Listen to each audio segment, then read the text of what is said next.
write a program which input a age of a person and find out whether he is eligible for vote or not. क्या input करना है मुझे? As को input करना है। फिर एज को मैं चेक कर लूँगा, तो सिंपल मैं एज को इनपुट लूँगा तो क्या लिखूँगा? एज इक्वल टू, और चूँकि इनपुट के थ्रू करूँगा तो इंट लिखूँगा यहाँ पर, और फिर इनपुट के थ्रू करूँगा सो इनपुट, डबल कोट बंद करूँगा, ये ब्रैकेट बंद करूँगा और फिर ये ब्रैकेट बंद करूँगा। एज के अंदर इनपुट हो गया। अब देखिए इस एज को मुझे चेक करना है तो मैं क्या यूज़ करूँगा? इफ़ स्टेटमेंट यूज़ करूँगा। स्मॉल लेटर में लिखेंगे इफ़ और फिर एज स्पेस देखिए age greater than equal to 18, और फिर यहाँ पर क्या देना है? कोलन देना है। देखिए कोलन बहुत ज़रूरी है, या फिर यहाँ पर आप ब्रैकेट दे भी सकते हैं, नहीं भी दे सकते, कोई प्रॉब्लम नहीं। तो एज अगर ग्रेटर देन इक्वल्स टू 18 है तो क्या एग्जीक्यूट करना है? तो देखिए इसके अलाइंड लिखना है, मतलब इसके अंदर लिखना है। तो एक टेप यहाँ पर प्रिंट लिखना है, ये बहुत इंपॉर्टेंट है बेटा। यहाँ पर प्रिंट नहीं लिखना है, अगर यहाँ पर प्रिंट लिख दिया तो वो इस इफ स्टेटमेंट के अंदर स्टेटमेंट नहीं होगा, अंदर लिखना है, मतलब इससे अलाइंड लिखना है। प्रिंट क्या करेंगे? एलिजिबल फॉर वोट, वोट के लिए एलिजिबल होगा। अब चूंकि हम यहाँ पर सिंपल इफ स्टेटमेंट पढ़ रहे हैं तो एक और इफ लगा देंगे, इफ एज लेस देन 18, ये बना देते।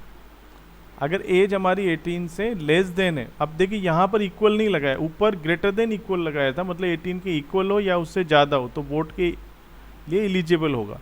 लेस देन लगाया तो क्या प्रिंट कर दूं मैं? सीधा print not eligible for vote.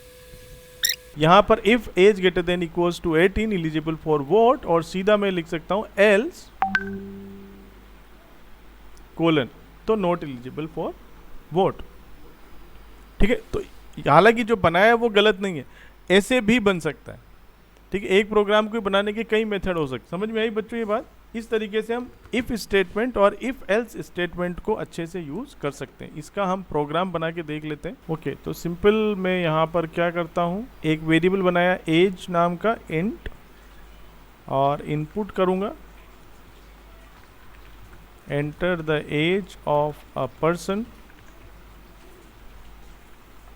ठीक है, फिर if age greater than equal to 18। अब देखिए यहाँ पर कोलन देना है। देखिए अपने आप जब आप एंटर देंगे तो अलाइंड होके ही आएगा वो। ठीक है, जब आप इस प्रोग्राम को बनाएंगे प्रिंट एलिजिबल फॉर वोट, और देखिए अब मुझे इधर आना पड़ेगा, तो वापस बैक स्पेस लूंगा, फिर से इफ कंडीशन दे दूंगा इफ एज लेस देन 18, फिर देखिए print not eligible for vote. Okay, इसको थोड़ी स्पेलिंग मिस्टेक हो गई। Let execute this,